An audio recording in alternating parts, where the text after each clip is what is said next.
Okay, welcome back, everyone. We're here for another episode of the Stock Talk podcast. Hopefully, everyone's been enjoying the better weather and maybe enjoying a cottage or a drink outside. We're here this week to talk about cryptocurrencies, and we're picking a time to do it when they're just falling in price, and a lot of people might be really confused on them, actually, so it's going to be a good conversation. We have a gentleman named Ray Varley here. He's out of Montana there. He's in the United States. I'm up here in Canada. We're going to get kind of a unique perspective on things, and he started his journey in cryptos before me. I jumped in along the way, and some of you might not even be in cryptos, or you just jumped in and they dropped on you. So there's people in all kinds of different situations. Some people sold them probably 5 years ago and wish they didn't. So I mean, everyone's in a different spot. Ray, how are you doing over there? Oh, pretty good, man. Just weathering the dip here, so. That's good. Yeah, I mean, we've been in for a while, and I think that the recent dip is something that we're like kind of laughing about. But if we just got in 3 months ago, we probably wouldn't be very happy, right? It'd be pretty scary, I gotta admit. But I guess I've been through it before, like several dips, so it just feels normal to me. So. Yeah, I mean, it's interesting. Like normally when I'm talking to most people where I live, I'm kind of new to Niagara Falls, Canada. And, I was the only person who ever brought up the word Bitcoin in 2018 when I started. Nobody ever in my life mentioned that word to me until I stumbled upon it and researched it. And nowadays, if you bring it up, they know what it is, but they don't really know what it is. That's the best way I can say it. I don't know, what's your experience with that? Yeah, that was mine too. And especially when I got started, people were like, that's ridiculous. Like, why would you ever do that? Like, they just don't understand it. And it's kind of difficult to grasp. Why would you even need this? Why would you need Bitcoin? So there's kind of like a few different people. There's like kinds that know a lot about it and are into it. There's kinds that like love US dollars and that's the only thing they could ever want in their lives. And then there's like another group who are kind of curious and kind of interested and open to it a little bit. And maybe they put $100 on Coinbase or something. Yeah. But they're just kind of getting their feet wet. And so it comes in all different sizes. And, I think as far as me, when people I talk to and they ask, should I invest? And I say, I feel a lot better telling them to invest right now than I did at $55,000. So I actually like the price for people who are just getting started. I think we're right in the middle of a bull run. So I feel pretty good about it, really. So. And just for all the listeners here, I mean, because I don't know when you'll be listening to this here. So right now it's June 30th. And right now the price of Bitcoin is a little bit under $35,000. So maybe when you're listening to this in the future, there might be a different price, but just to get a perspective, right? It was 64,000. Now it's about 34,000. It was 28,000 a few weeks ago. Yeah. I mean, it's been bouncing around. And, if you bought at 55,000 and it's 35,000, you're probably not a happy camper. If you bought at 5,000, you probably don't care. Yeah. Right. So it kind of just depends on perspective. Did you buy Microsoft at $20 a share or $200 a share? Right. Because there's a big difference. And, I think the focus of this podcast and conversation, not that I'm going to gear it this way. This is the way we perceive things. And I think for a lot of people, they view it like a tulip bubble still. And, I viewed it that way in 2018 and I sold and rebought later, but I want to go through a conversation and then towards the end, I'll give my perspective as to why I think it's different for sure. You're welcome to interject along the way. Why don't we, before we get into that, I mean, everyone's at a different spot here. I kind of want to start from the beginning here. So I started in 2018. I think it was like 3,000, 4,000 when I first played it. And I did not buy cryptos because I couldn't. How the heck could I buy it when I didn't even know what it was and it's not on any stock market? I went to the bank and they didn't even know what I was talking about, right? So I bought GBTC, which is what Kathy Wood and certain people purchase stock that represents the ownership of Bitcoin. They're supposed to be using your money to buy Bitcoin. And so I played that, right? When I didn't even know what Bitcoin really was, but I knew I wanted to be a part of it. And some people did that with Tesla recently. Maybe you weren't going to hold forever, but you wanted to be part of the ride. So that's how I treated Bitcoin initially. When did you start? Why did you start? And kind of like, what was that process from being, I don't even know what Bitcoin is, and now I'm gonna do it? So I was investing in the stock market way before crypto, and I was in a stock market group, and they did really good calls. They were excellent about saying, hey, this stock is going up, and almost always it did. And then they were selling, saying Bitcoin, buy Bitcoin right now, mortgage your house, go buy Bitcoin, and it was $1,000. And I was just like, this is nuts. Like, why would I spend $1,000 on this Bitcoin? I had no idea what it was. I had no idea why I should own it. And I thought it was ridiculous, but I wanted to be involved because these guys, they were whales, and they were just really, really good at what they were doing. And so I started mining it because I was like, I'll mine it instead. I'd rather spend $1,500 on a computer and mine it than buy it. And I was wrong. I was so wrong. I should have just bought it. Like, I'll be retired right now so many times over.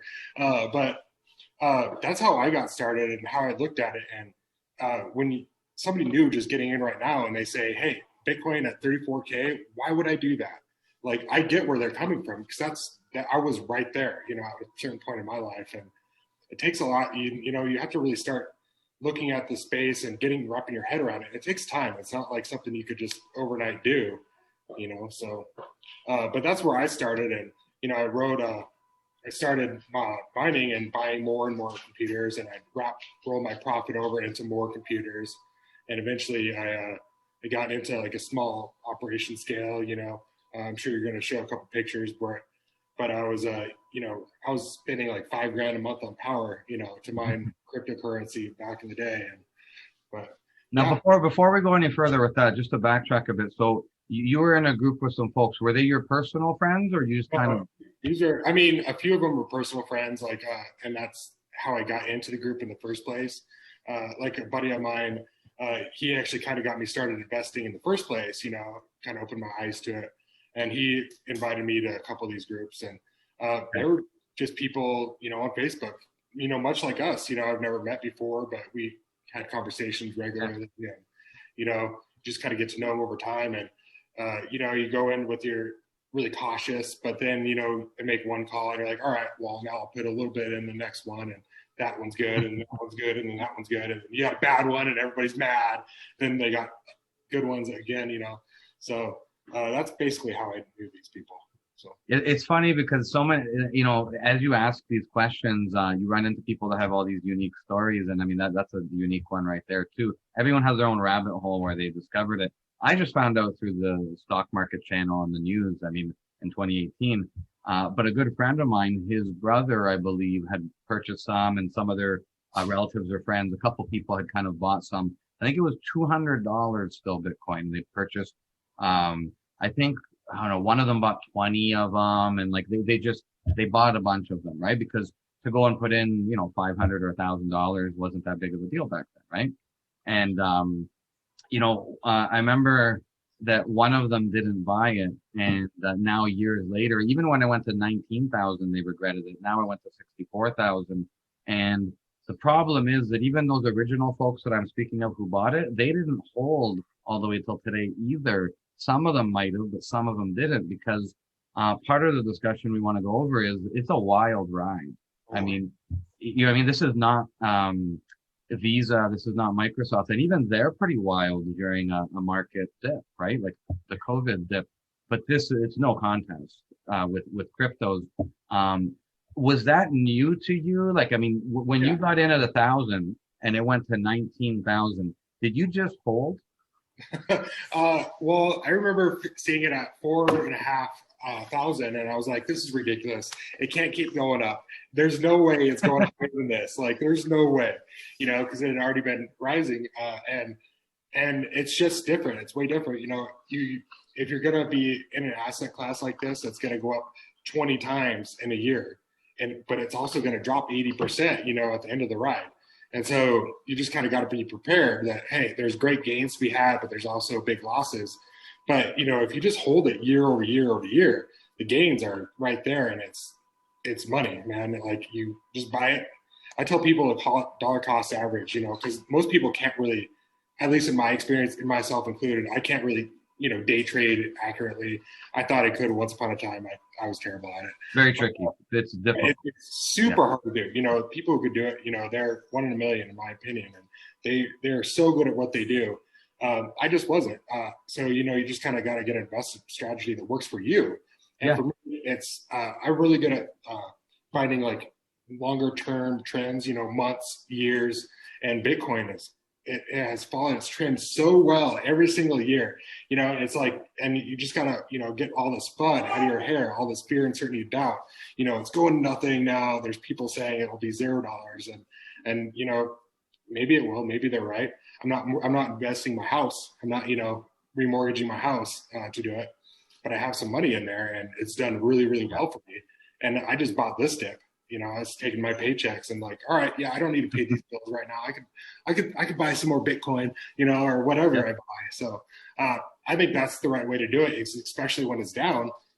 Buy it, and as long as it's not the big dip, the crypto winner, the 80% dip, you're going to be good. But even if it is the crypto winner dip, just hold it for 2 years, and then you'll be really happy.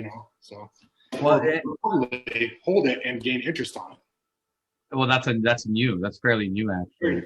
So, and actually, Kevin O'Leary was talking about. He said, he goes, "I love this dip because he was joking. I'm sure he doesn't love the dip, but what he's saying is that when it's dipping, he's going to make more interest. And now they pay you more interest when it's dipping because it's more of a risk to hold it.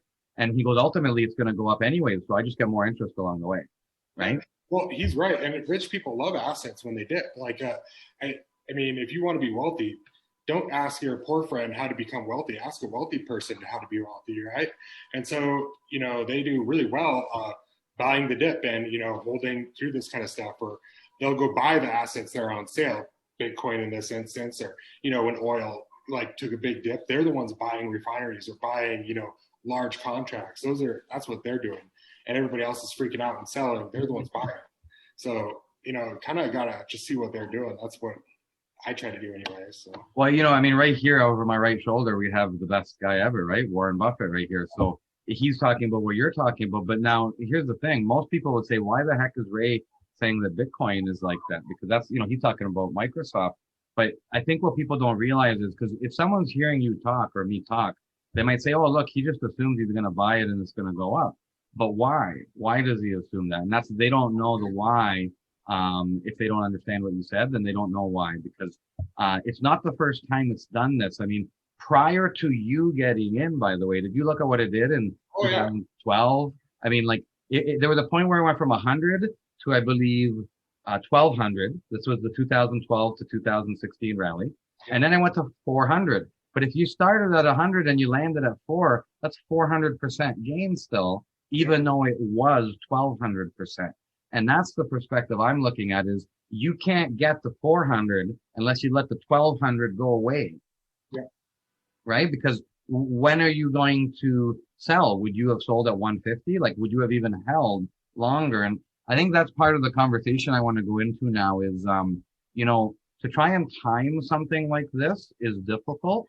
And it's not the way to do it, in my opinion, because, in 2018, when I got in and it was 3,000 to 5,000 range, I kept trading it.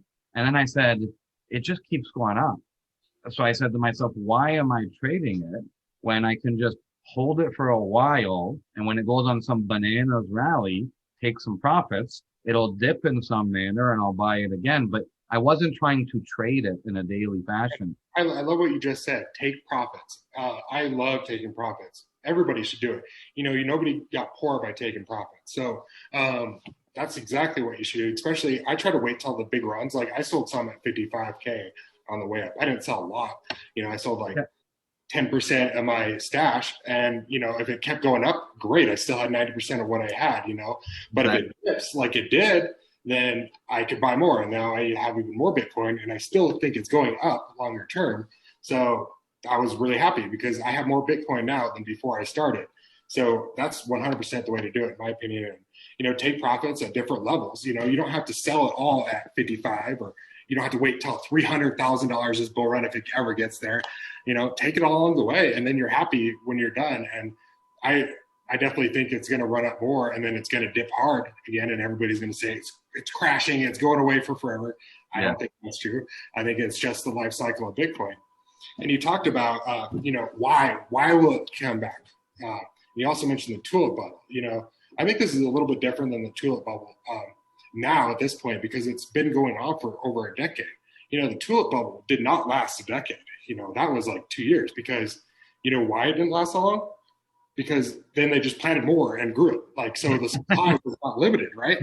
So it's like you just pick something that grows out of the ground and you could go plant a whole forest of it. Bitcoin is not like that. That's the whole reason Bitcoin is valuable, is that it's supply demand economics. Like every 4 years, the supply is cut in half. So the demand doesn't ever have to go up. It literally doesn't. For the price to go up, demand just has to stay the same or not dip more than 50%.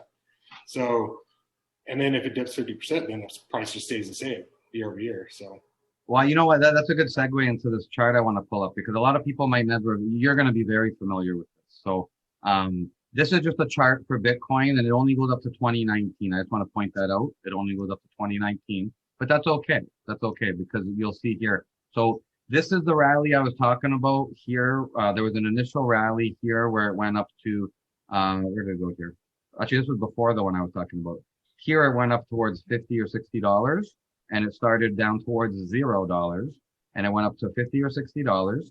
Then it dipped all the way back down to about, it looks like $3 here. Okay. So if you got in, you might have seen it go up 900%, and you lost a huge chunk of that now. Okay. Then what did it do? Right. From the next Bitcoin halving, it's every 4 years, right? Every 4 years. So when did Bitcoin get created? 2008. And that's why 2012 is a cycle here. Okay. So 2012 onwards now, another move up, right? And where did it go? This is the one I was talking about. I think it went over $1,000, and it started very, very low. And then it dipped all the way down here to about $300-400. Okay. So again, it went way over 1,000 and down to 300 or 400. That's a 60-70% drop.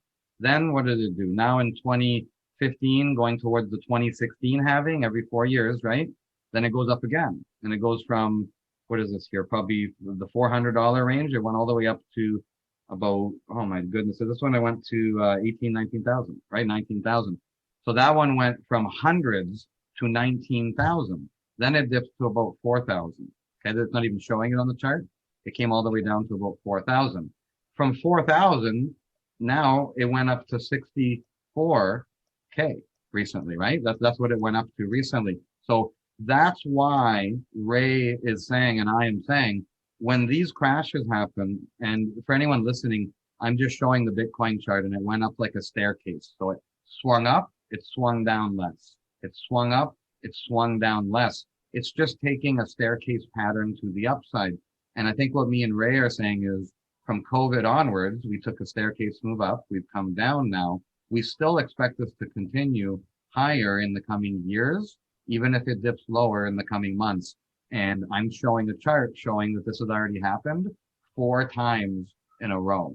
And that's why we're confident on it. Do you have any comments on that, Ray?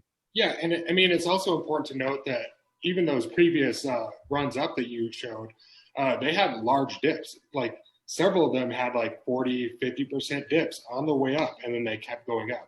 And so it's not like this could either be like crypto winter, where it drops 80% from its all-time high and it goes down to 15K, and we're almost there already. Like, why would you sell now when it could only drop to 15? Or most likely, and this is what I think is happening, it's going to continue its run up, its bull run up. Because right now, if it ended right now, it would be the earliest it ever ended by like months, by like half of a year. So you can actually count the days from one all-time high to the next all-time high, and it's like money, man.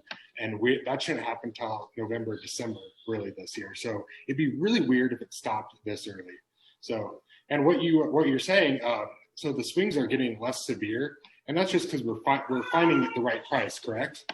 You know, it happens in the stock market, everything. So it was really wild, you know, back in the 1920s when it was just starting. And it's a lot more mild now, in my opinion. You know, we don't have 80-90% drops anymore. We have, you know, 40%, and it's a big deal, right? So I think the same thing will happen with Bitcoin as it gets larger and gets more volume. And you know what, too? A lot of people they believe in gold investment. I have gold and silver. I mean, gold went up to $1,900 in 2011, and then it dropped down to about 1,000. I mean, that's a drop of 40-50% right there. So for me to look at Bitcoin and say, well, it's dropping more than gold, that probably makes sense because people trust gold more. It's been around for thousands of years. So, you know, I mean, when I look at it from that perspective, I say to myself, this is a normal correction for something like this. would That's agree the way 100%. I look. I mean, it's normal for Bitcoin especially, but I do expect the swings to get less severe up and less severe down. And that's just something that happens, and when a market becomes larger and more people get involved and there's more derivatives and everything else that goes along with all that. And, it's going to move more than gold because gold is much bigger. I'm not exactly 100% sure how big that market is. I think it's like 6 trillion, but then when you include derivatives, it gets like way, way, way bigger, probably in like the 20 trillion range. So we're still small potatoes compared to that. So. Yeah, and I think as people begin to understand it better, it'll be at a point where it's already continuing to rise in value. And I mean, this came out of the birth of the 2008 crash. A lot of people don't realize that, but in around October, November, December 2008, in that range, that's when Bitcoin became available. And it was created supposedly by people who did not like that governments would kill the dollar essentially in all of our respective countries. And we would experience inflation and loss of purchasing power. Well, Bitcoin was created to fight that. Yeah, definitely. And, I don't think most people really understand how inflation hurts like them. It really hurts you if you really stop to think about it. If you hold a dollar, for 100 years, you lost 99% of your purchasing value. And that's if we don't even have extreme hyperinflation. So, that 3% eats away at you every single year. And I mean, that's if it's not even bad inflation. That's what their goal is 2 to 3. And, that's CPI inflation. That's what they say it is. They say CPI right now is like 3 to 4%. And I mean, nothing seems like it's 4% more expensive to me this year. It seems like 30, 40% more expensive. So I don't know. It's also weird how they measure it. And, that comes up with another thing about how inflation hurts lower economic classes more than upper economic classes because, somebody in a lower class has to keep a larger portion of their money as actual money, whereas, a wealthy person can keep a much smaller portion of their wealth as dollars, and they keep a lot more assets. So proportionally, the inflation is going to hurt a wealthy person much less than it will hurt a poorer person. And so it's really unfair the way our current economic system is set up, in my opinion. Well, and that leads me into this discussion here. I'm just going to share my screen again, and Ray will be familiar with all this stuff, as are most people. So, inflation, when COVID happened, during the drop, when it was getting scary, you were pointing out how some folks will embrace that. Well, when the market was doing this and coming down, I was just saying, when are they going to print money, basically? So when they printed the money, because I knew they would, I just you're in my group. I mean, you probably heard me.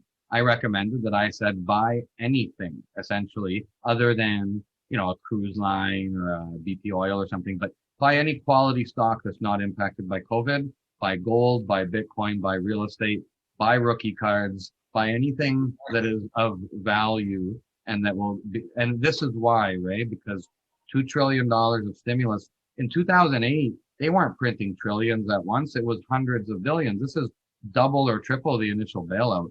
And I mean, you're American, you would know that better than me, but I heard it on the news. I mean, this is huge.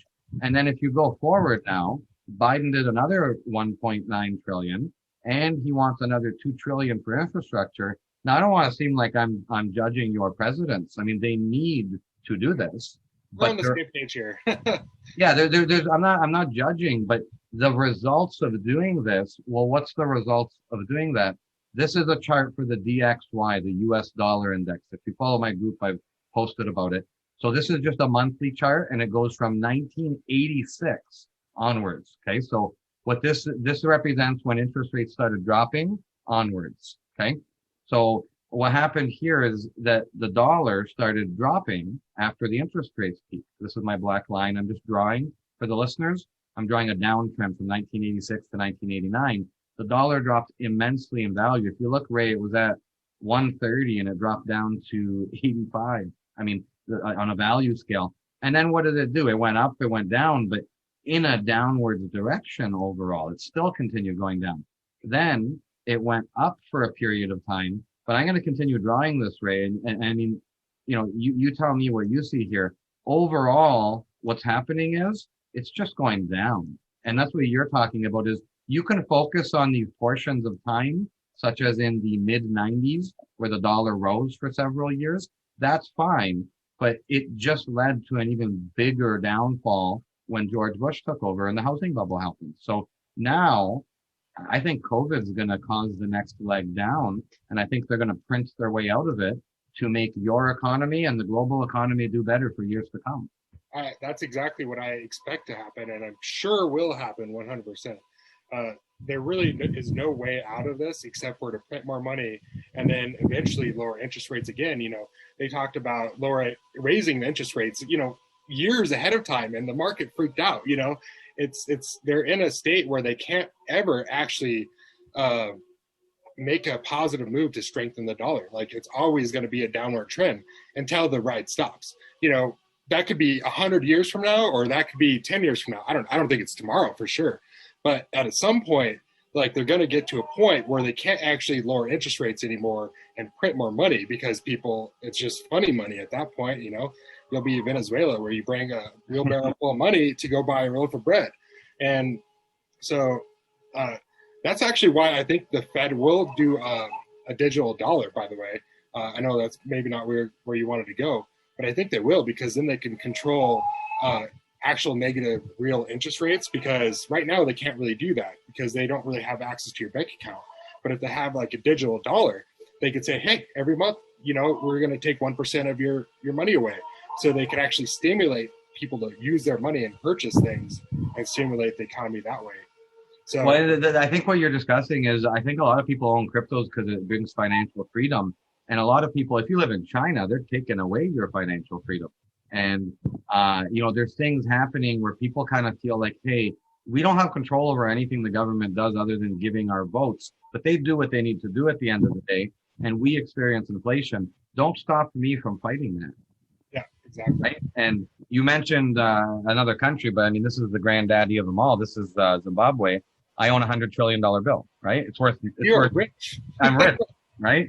So believe it or not, this has gone up like 1,000 or 2,000% since it was canceled as a currency. It's now a collectible. Well, there you go. It's valuable as a collectible, and it was worth nothing when it was actually money.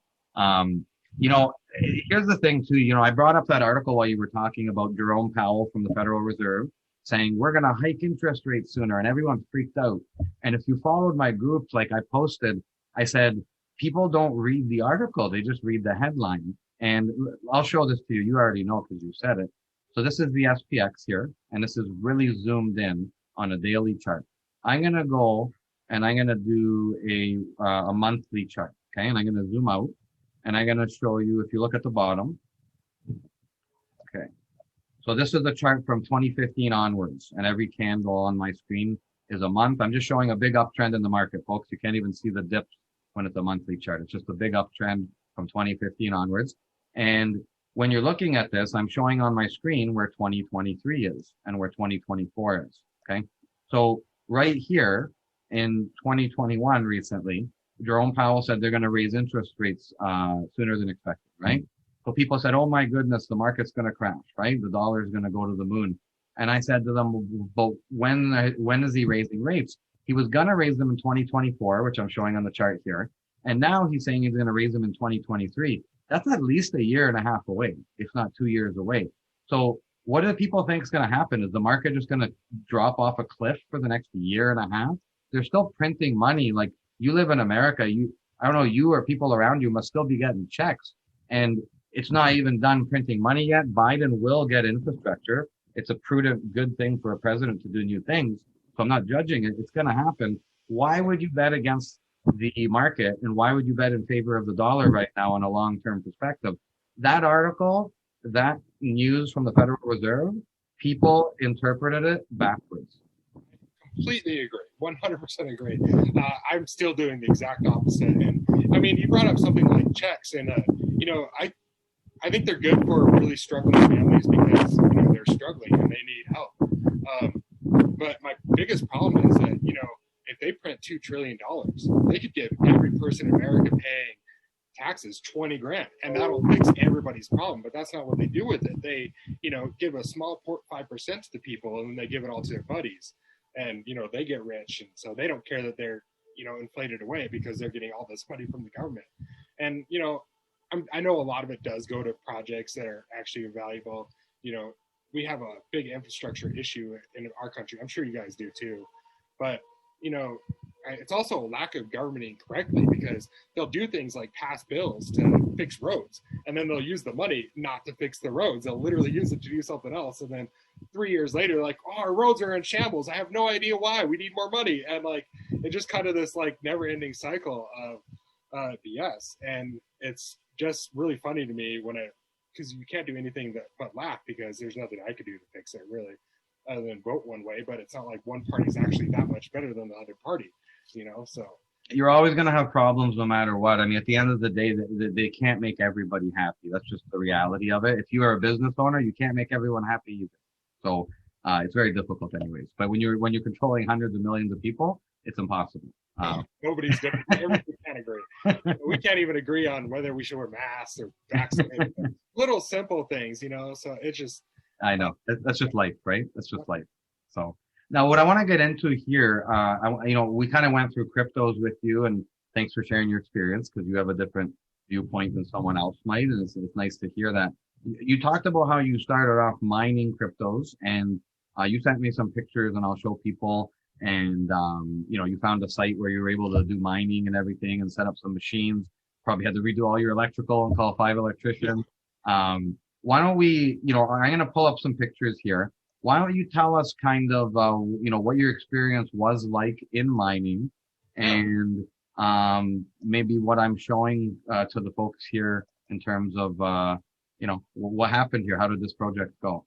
Yeah, so this is I say small scale, but it was really large scale to me. I started mining in my own house, and I got to a point where I couldn't get the electricity at my house that I needed to continue. And so this is a picture of a shop that I rented out, and like you just said, I had to redo the electrical, and each one of these is its own 220 breaker that you could run, several machines on. And so yeah, that's what happened there. Is I just had moved in and just gotten the electrical installed. So. And then, then you started looking into, I have pictures of equipment here. You set up some racks. Did you follow along and figure out which machines you needed and how to set them up? So at this point in time, I was mining with S9s and L3s from Bitmain. They're the most efficient at that point in time to mine Bitcoin and Litecoin. And this is right in front of that wall you just saw. I ended up having airflow issues. They were actually heating up the room too much. Also, this wall here, so for the folks listening, there's a wall where there's a whole bunch of electrical outlets, like they look like dryer plugs here. Yeah. And then I'm flipping to the next picture, and essentially you're saying that's the spot. Yep, that's right behind it. I ended up switching it and putting a big hole in the side of the building, and putting like a giant 3.5 foot across fan in there. Pretty sure I sent you one that included that. Okay. And then you had heat issues in there? Did you have? Yeah. So these put out a huge amount of heat. So I was moving like 12,000 cubic feet of air a minute, which I had like a big RV door in this shop, and you could stand in front of the RV door and feel the air like blowing by you. Okay. So it's like huge amount of air. Yeah. Okay. And then, so the ones we were just showing, I think they're ant miners. I looked into buying an ant miner. Is that what it is? Yep, that's okay. What those are. I was told that when you run it, it's like running a lawnmower or a weed whacker. Well, I actually set one up for you. I sold most of my stuff, but I have one here. I'll take you over and let you hear it right now. Actually. Okay. That'll be cool. I've been told they're really annoying and loud. So yeah, it's definitely not something you want in your living room or anything like that. They're just way too loud for something like that. So just cool down. So like the fan is not running really high right now, so it's not that loud, but this is what it sounds like. Okay. And it just constantly makes a humming noise like that? Yep, constantly humming.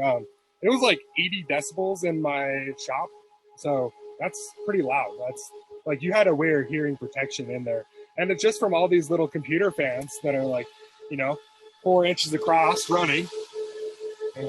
And they're just spinning and spinning, and they're rubbing stuff, and they're just making noise. Yep. They're just running away. Wow. Okay. And when you have a bunch of them running at once there, did you run into technical issues in terms of the way they were wired initially, or did you have the power go out? I had issues like that when I was running in my garage. So, because I didn't have enough power, so I had breakers, and I had electric put in my garage as well. But I maxed out like the city grid. Like they got a hold of me, and they're like, "What are you doing?" Like, I'm sure they thought I was growing pot or something in my garage. But so they were like, "What are you doing?" And I was like, "Well, I'm just running computers. You know, nothing illegal here." And they're like, "Well, we need to upgrade your meter to an on-demand meter because you're drawing enough power that you actually could influence like the grid in your area." And so, but what that does is it like they charge you more if you use like a huge amount of power like in a minute. But for me, since I was running it constantly all day, it actually made my electric bill cheaper because my power was really large that I was using, but it was steady all day long. Okay.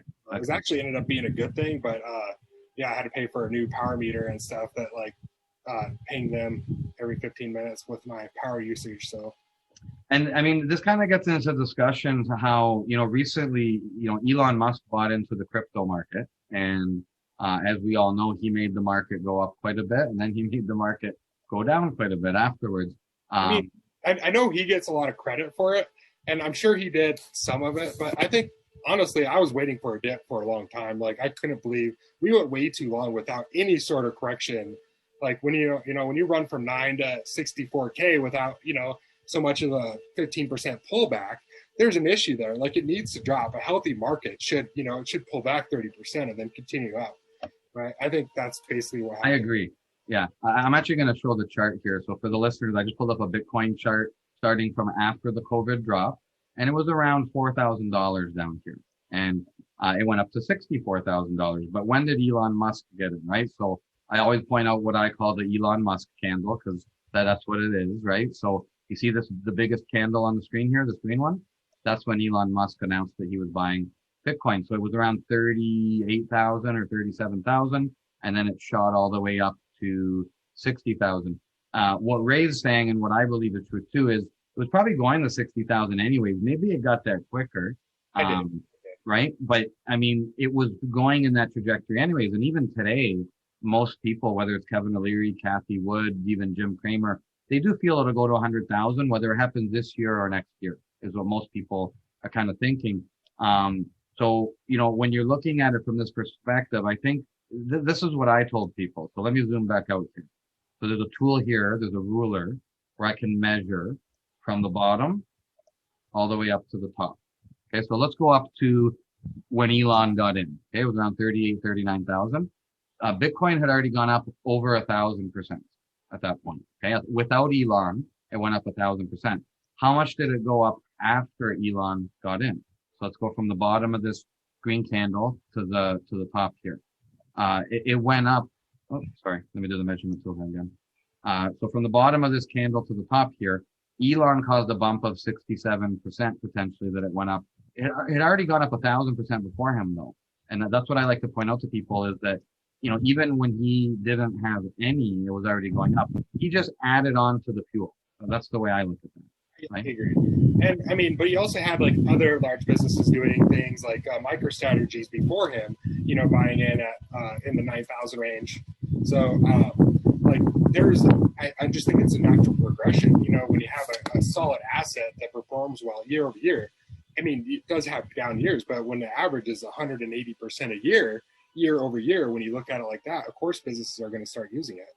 And, MicroStrategies got in because they had billions of dollars sitting in their treasury. And they're like, look, this is we have it in cash. We don't know where we want to park it. So we don't want to lose, inflation, even if it's only 3 or 4% a year. They don't want to lose 3 or 4% of their purchasing power year over year. So they just picked an asset that was good. They could have picked gold. They even talked about how they considered even buying just gold, but it really doesn't go up that much. It really only goes up with inflation for the most part.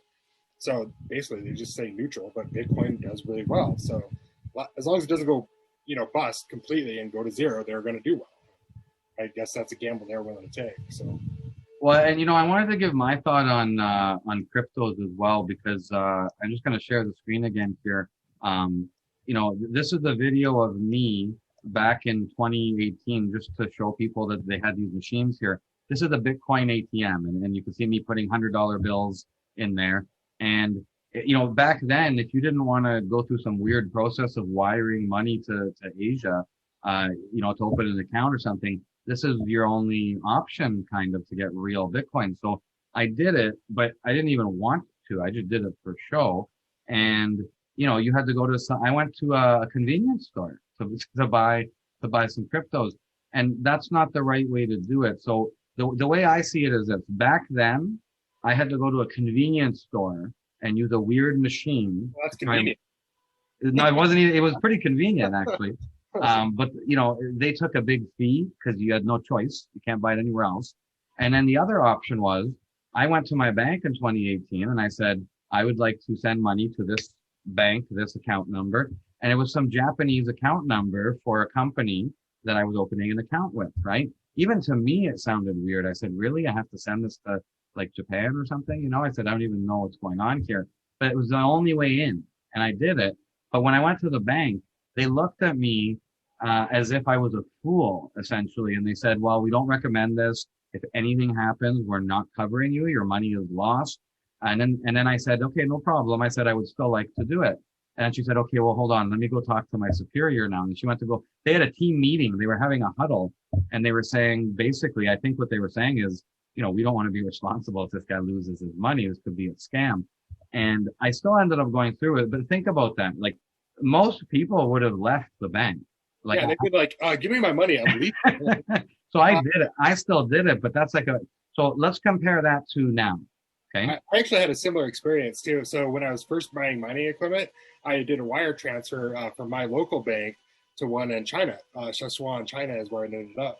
And I had to go from my bank to the Bank of New York, to the Bank of Beijing, to the Bank of Sichuan. And it took like a week. And it cost me like $110 just for a wire transfer. It was nuts. And they looked at me the same way. They're like, this isn't good. You shouldn't do this. You're getting scammed, right? And I'm like, no, I know exactly what I'm doing. I'm buying hardware from somebody in China, and this is how it's done. And like later on, they started accepting Bitcoin. So I did all my transactions with Bitcoin, and it was way smoother. And it was a perfect example to me of how it was like way cheaper and better to do it that way than go through your bank that's going to call you an idiot for doing something you know you're doing right. So they didn't even know what I was talking about. Now let's flip over to 2021 now, and even 2020 when COVID started. I mean, anyone could have a Coinbase account. Anyone could have had even these other accounts. It would have taken you maybe months or weeks to have signed up in 2018 for an account. Now you get it in a week or a few days. And so it's completely different that way. And there's companies that you just pull out your phone and you go and then you can just instantly buy it through your credit card now too. So the barrier to entry now is zero, I'd say, unless you're a billionaire and you want to buy a high volume. But for the average person, the barrier is zero. The barrier used to be probably like 95% because people didn't even know where to look to buy. And then if you found it, you wouldn't trust it, and it was one of those things. I think most people know what Bitcoin is now. They didn't know what Bitcoin was in 2018. I think most people can buy Bitcoin now. Most people couldn't buy Bitcoin in 2018. I also think there's more inflation now than any time since 2008. And I think that's the perfect storm right now. And the reason why I don't think it's going to fully crash. Yeah, I don't think it will either.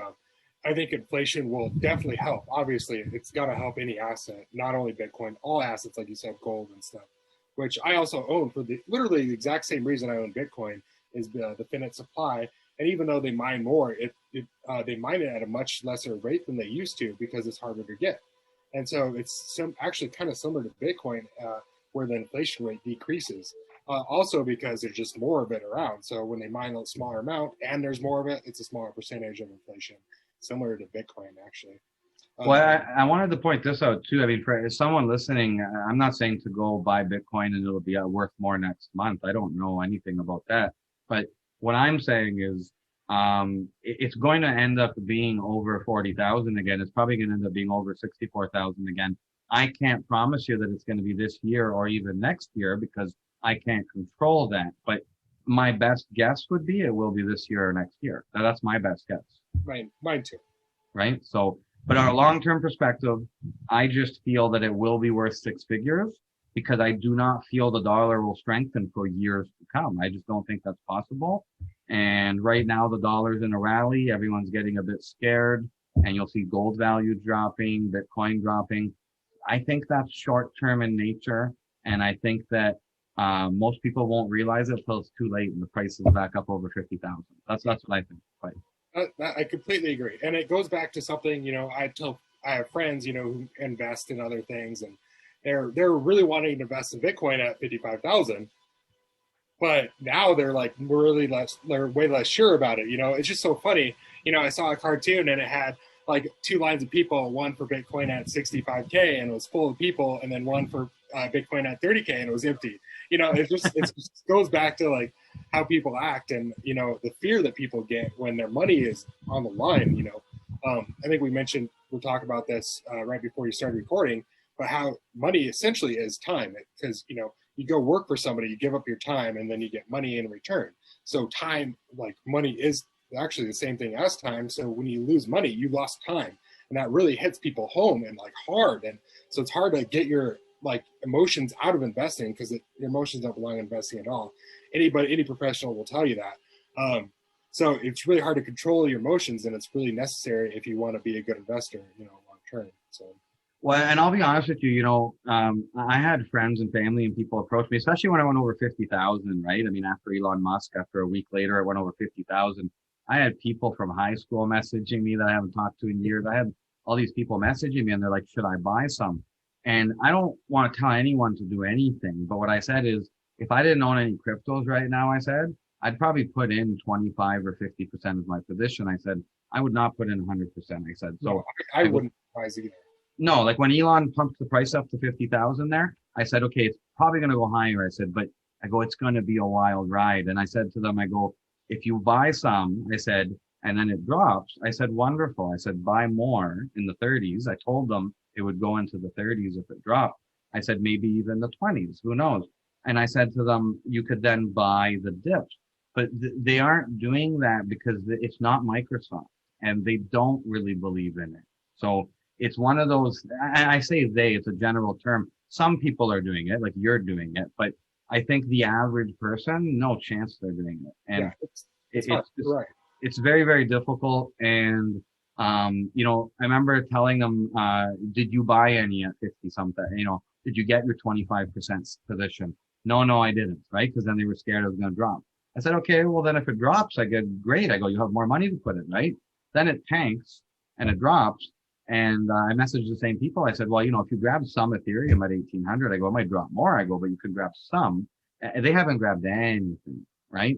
But and they'll back at 4K. What's that? But they'll buy Ethereum at 4K.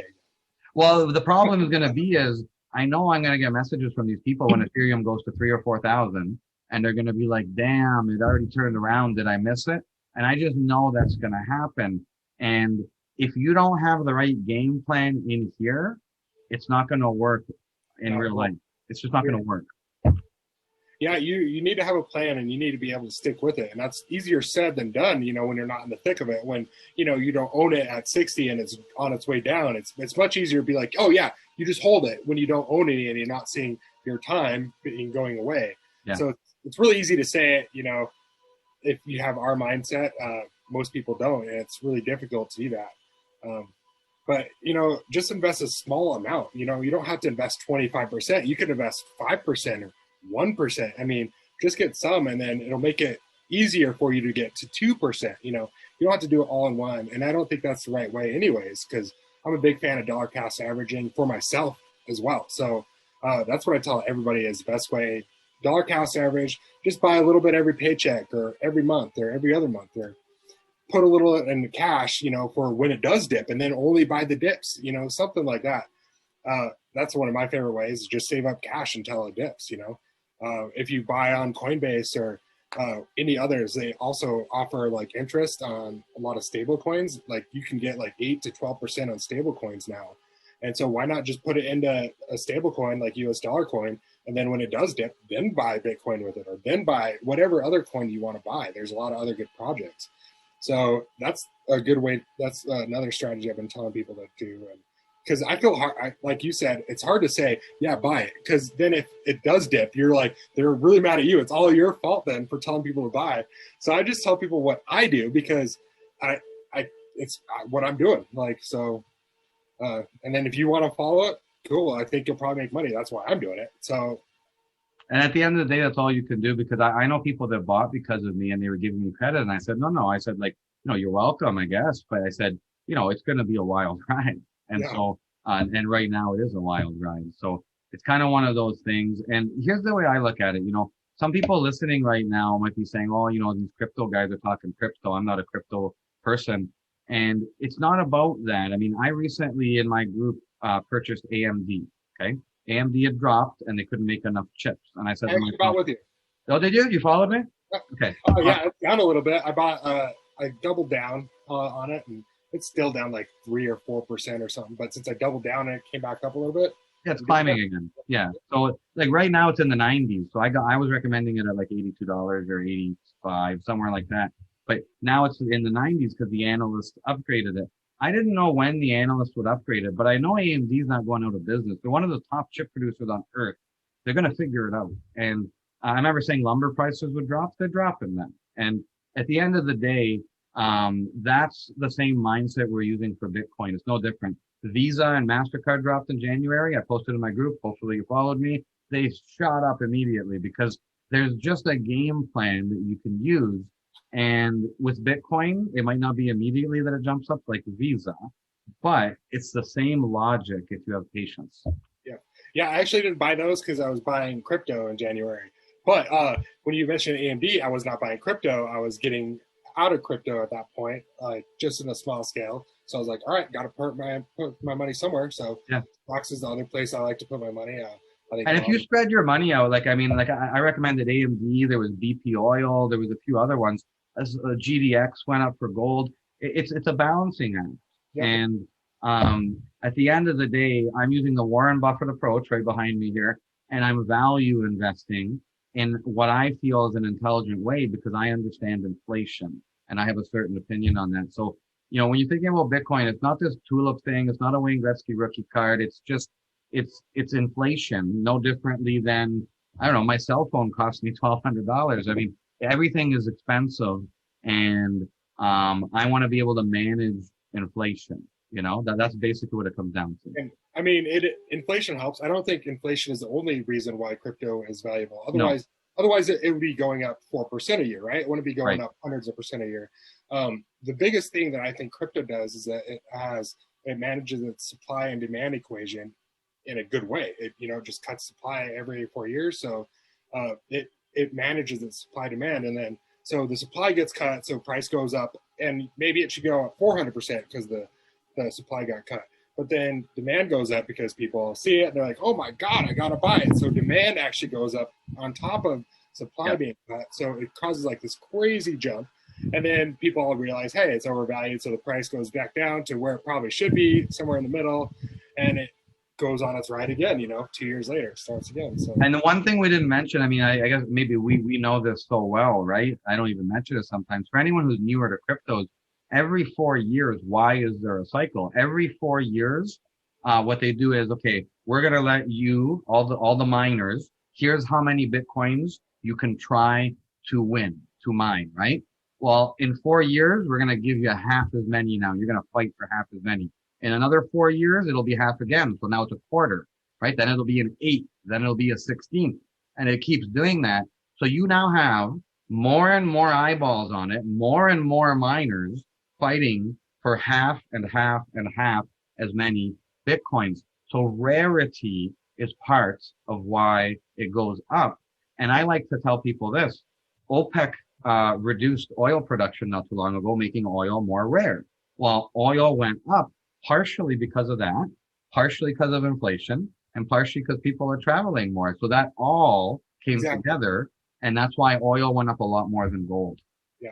And I mean, if OPEC small potatoes, because they cut, like 10% and oil moves. Imagine if they cut half, cut half of the oil, like it would go crazy. You'd be talking about oil for $500 a barrel, So that's basically what Bitcoin does. And Yeah. the cool thing is, like, I know exactly what will happen. Maybe not down to the minute, but down to like the week, it's going to happen. And so you could really plan for it and prepare for it. And if you were investing, it's a perfect time to be buying, is right before it goes up or gets cut in half. So, and Yeah, they don't hate it, because even though they're getting less, the value goes up because the supply is cut. So I have a lot of people that follow me in my circle and even in the group here that they're real estate investors. And here's the best way I could explain it is, imagine you had 100 real estate listings in your city right now. Our market's on fire. So like, if you have a listing, it goes overbid into bidding wars like crazy. Imagine if the city came and said, okay, you can only have 50 houses for sale, never 100, only 50. Imagine how much higher the prices would go if those same people that are bidding up the 100 houses, how fiercely would they be fighting for 50 homes now? Wow. And if you use that perspective to think about it with Bitcoin, that's what it is. And it'll never be more. It'll never be 100 again. It'll be 25, then 12 and a half. Then, and I'm making up numbers, but I'm just saying there's going to be less forever. Yeah. Right? Forever. So, and then people are like, oh, the last one will be mined in 20 years because they just look at today's numbers of mining. But it actually goes on over 100 years when you start cutting it in half all the time. And then also on top of that, whenever you do send Bitcoin, you pay a little miner's fee. It's usually pretty modest, but depending on traffic, it could go up or down. If everybody wants to send Bitcoin at that minute, it's higher. And if nobody does, it's a lot less. Yeah. So you have that on top of the reward. So even after 100 years, which, by the way, like, what's the monetary cycle for most currencies? It's not 100 years. Like, no. So it doesn't matter. Like, but you still have a reward then at that point, but it should be even more expensive because they're not making any more new Bitcoin. So, well, and the thing is too, I mean, I just showed a chart there on the dollar, and the US dollar goes down over time. The U.S. national debt goes up over time. I mean, I'm not picking on America, but everyone hears it on CNBC. Right. It's the most important one. It's the most important one. Because it's the largest. And yeah. And by the way, Canada's debt's been going up too. But they don't really care about that. All fiat is. They're all doing the exact all of them. Yeah. All of them, right? So, when President Obama got in, it was 10 trillion. Then Trump got in, it was 20 trillion. Now it's going to be 30 trillion. I mean, it's just, if you believe that's going to stop, don't buy any Bitcoin. If you believe that will never stop, which is what we believe, I kind of like having some silver bars behind me and some Bitcoin. I have collectibles that are going to go up in value. And it's because of what we're talking about. So, I mean, I don't want to encourage anyone to go do anything, but all I know is this. As Ray pointed out, I only put like 5% or 8% of my money into cryptos. Now it's worth a lot more, even after the drop. Okay. Like I got in a while ago, so I'm not happy that it's dropped. But I know that if I try to time the market, I won't get the big run at the end. So if you're looking at it from that perspective, I would say don't bet the house, don't sell the Ferrari to buy Bitcoin. 100% I agree. I think it's something you do as a hedge. That's all I did. But the difference is me and Ray got in early, so we got a huge benefit from a small amount. Now, does that mean that you shouldn't put in your 5% now? I'm not saying that, because if it goes from 35,000 to 70,000, you still doubled your money.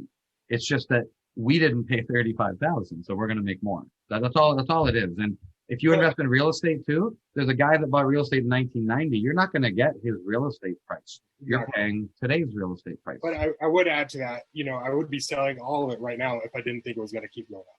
So, right. Like I think it'll just keep going up and up. And I think that's what every single asset will do. I think Bitcoin and crypto will do it a little bit better than a lot of others because of how they control their supply. But I'll tell you what, I'm betting on stocks, and I'm betting on gold and silver, and I'm betting on real estate. Like, basically, I want to have, $1,000 in my bank account at the end of every month because I spent all of it on investments. So yeah, that's my goal every month. So yeah, no, I mean, and we had a good conversation here. I like how we took it from the beginning to the end. And I think what I wanted to do is by the end to show is that, you could put 5% into Tesla and it went on a wild ride too. So that's all I'm saying is I'm treating cryptos that way.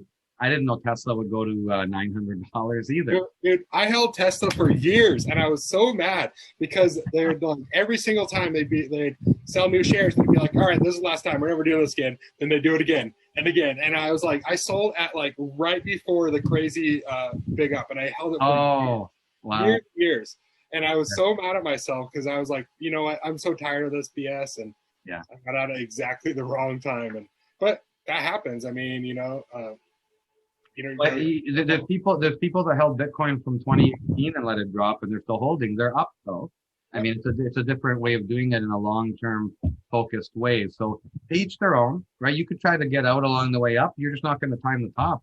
I thought the top would be 30,000 or 35,000. I didn't know it would go to. Well, I think the top is like, so if you gauge the top based on like the percent increase of one all-time high from the previous, it should be, and even decreasing, if it goes to 300K, it'll be the smallest percent gain from the previous one ever. So yeah, I've actually done that. So what Ray's saying is that every 4 years it has a cycle. If you measure how much did each cycle pump upwards, how much did it go upwards, all the previous cycles went up immensely. Now here's the thing: the law of large numbers, and now more people are aware of it. You shouldn't expect the same multiple, but it's barely moved yet, in my opinion. I think it's going 200,000-300,000 as a minimum in the next year or two. That's what I think. And if it doesn't happen at the end of this year, I don't think it's happening next year. I think it'll happen, in December, January. I guess January is next year, but it's not going to happen June of next year. Right. If it doesn't happen, early next year, late this year,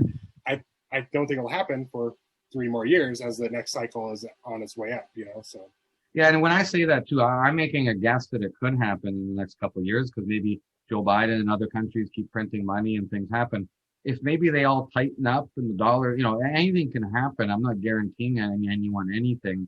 But at the same time, what if COVID kicks up again, or what if something happens? That will drive the price through the roof again. So we can't predict. I couldn't have predicted that COVID would happen. And even though we were Bitcoin investors, I don't know about you, but my smile was so big when I saw them printing all that money. I said, this just adds to my case. I mean, I was actually really sad because I think it's bad for our country and most people. I knew I would make a lot of money from it, and I was going to try to help everybody else around me who'd listen to me make money from it. Right. But I knew it would be bad for so many people, and more importantly, bad for my country, your country, all the other ones too, and what they're doing. It actually made me really sad. So I was happy that I knew I was going to make more money because of it. Like they did a study, and I just read an article, and it's no shit moment to me, but like the rich got richer and then the poor got poorer after COVID.